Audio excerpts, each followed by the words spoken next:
Hello everyone. मैं मिथुन सिंह स्वागत करता हूं आप सभी का। आशा करता हूं आप सभी बहुत अच्छे होंगे। बात करेंगे RMLAU यानी कि राम मनोहर लोहिया अवध विश्वविद्यालय फैजाबाद के बीएड सेकेंड ईयर के प्रीवियस ईयर क्वेश्चन पेपर के बारे में। पेपर था आपका contemporary India in education concern and issues. Paper number ये आपका थर्ड है। 2026 में आपकी परीक्षा संपन्न हुई थी। आगे बढ़े उससे पहले मैं आपको बता दूं, पिछले 5 साल के जितने भी प्रीवियस ईयर क्वेश्चन पेपर हैं, सारे क्वेश्चन पेपर की पीडीएफ आपको 49 रुपये में प्रोवाइड कर दी जाएगी। दूसरी बात, सजेशन आपको 199 रुपये में प्रोवाइड कर दिया जाएगा। अब ये सजेशन क्या होता है? सजेशन यानी कि वेरी वेरी इंपॉर्टेंट क्वेश्चन, ऐसे सवाल जो एग्जाम के पॉइंट ऑफ व्यू से इंपॉर्टेंट है और बार बार पूछे जा रहे हैं एग्जाम में, आंसर के साथ आपको प्रोवाइड कर दिया जाता है।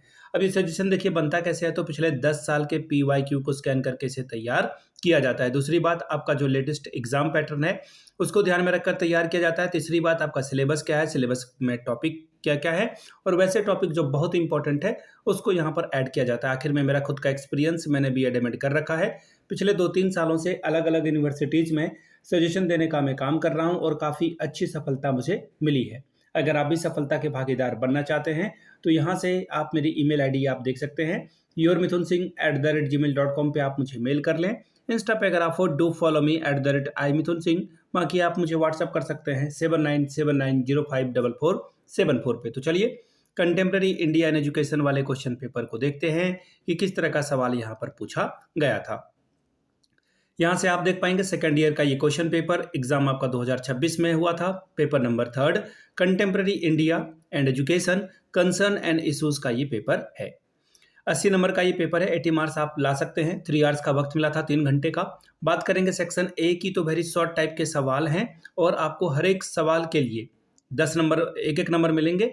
10 सवाल आपको करने हैं, 50 वर्ड में आंसर आपको लिखना है। पहला सवाल देखिए क्या है, what is the primary objective of NCF 2005? NCF 2005 का मुख्य उद्देश्य क्या है? अगला है ट्राइंगल फॉर्मूला यानी कि त्रिभाषा सूत्र के बारे में बात करिए। तीसरा सवाल है फंक्शन ऑफ NCTE के कार्य के बारे में बात करिए।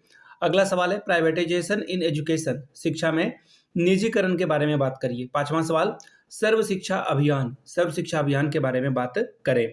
छठवां सवाल कॉमन स्कूल सिस्टम, समान विद्यालय प्रणाली के बारे में बात कीजिए। नेक्स्ट सवाल है वर्धा स्कीम ऑफ एजुकेशन, शिक्षा की वर्धा योजना के बारे में बात कीजिए। RMSA यानी कि राष्ट्रीय माध्यमिक शिक्षा अभियान के बारे में बात करिए। 9वां सवाल what is operation black board, operation black board क्या है। 10वां सवाल एकलव्य विद्यालय यानी कि एकलव्य विद्यालय के बारे में बात करिए। सेक्शन बी की बात करेंगे, 200 वर्ड में आंसर आपको लिखना है। 8 नंबर आपको मिलेगा, 8 पंचे 40 नंबर, और 200 वर्ड में आंसर लिखना है। पहला सवाल what provisions for women's education in the NPE 1986, 1986 में महिला शिक्षा के लिए क्या प्रावधान किए गए हैं। अगला सवाल what were the key recommendation of the national knowledge commission, राष्ट्रीय ज्ञान आयोग की मुख्य सिफारिशें क्या थी। तीसरा सवाल explain the contribution of Vanasthali Vidyapith in education, Vanasthali Vidyapith की शिक्षा में क्या कंट्रीब्यूशन था उसका स्पष्ट करके बताइए। अगला सवाल explain the concept of inclusive education, समावेशी शिक्षा की अवधारणा को स्पष्ट कीजिए। सवाल नंबर 4 state the reason for the gender inequality in education, शिक्षा में लैंगिक असमानता के कारण को बताइए। Write about the contribution of the Gokhale bill to primary education, प्राथमिक शिक्षा में गोखले बिल का योगदान लिखिए। नेक्स्ट सवाल है explain the major problem of secondary education in India, भारत में माध्यमिक शिक्षा की मुख्य समस्याएं स्पष्ट कीजिए।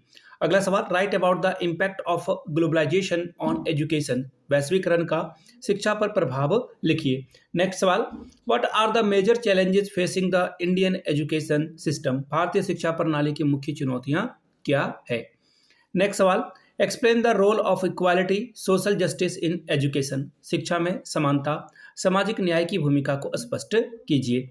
सेक्शन सी में हम लोग आ चुके हैं। 500 वर्ड में आंसर लिखना है। 15-15 नंबर आपको मिलेंगे। 2 सवालों का जवाब देना यानी कि 15 दूनी 30 नंबर।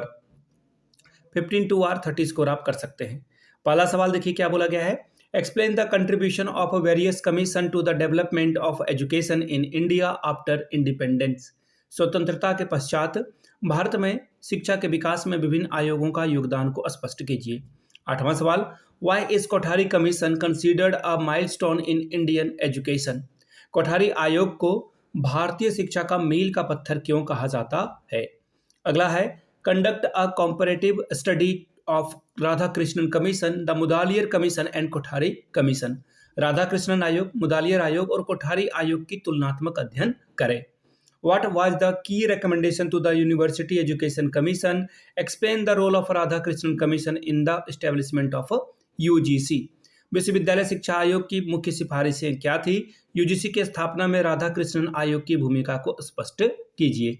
तो ये था आपका क्वेश्चन पेपर, जो कि था पेपर नंबर 3 से। अगर आपको पिछले 5 साल का PYQ चाहिए तो ये 49 में, और सजेशन आपको 199 रुपये में प्रोवाइड कर दिया जाएगा, जिसमें आपका PYQ फ्री ऑफ कॉस्ट आ जाएगा। यहाँ से मेरी ईमेल आईडी आप देख लें, yourmithunsingh@gmail.com पे आप मुझे मेल कर सकते हैं। इंस्टा पे अगर आप हो, डू फॉलो मी @imithunsingh। बाकी आप मुझे व्हाट्सअप कर सकते हैं 7979054474 पे। वीडियो को आपने यहाँ तक देखा, प्यार दिया, इसके लिए आप सभी का बहुत बहुत शुक्रिया। Have a good day.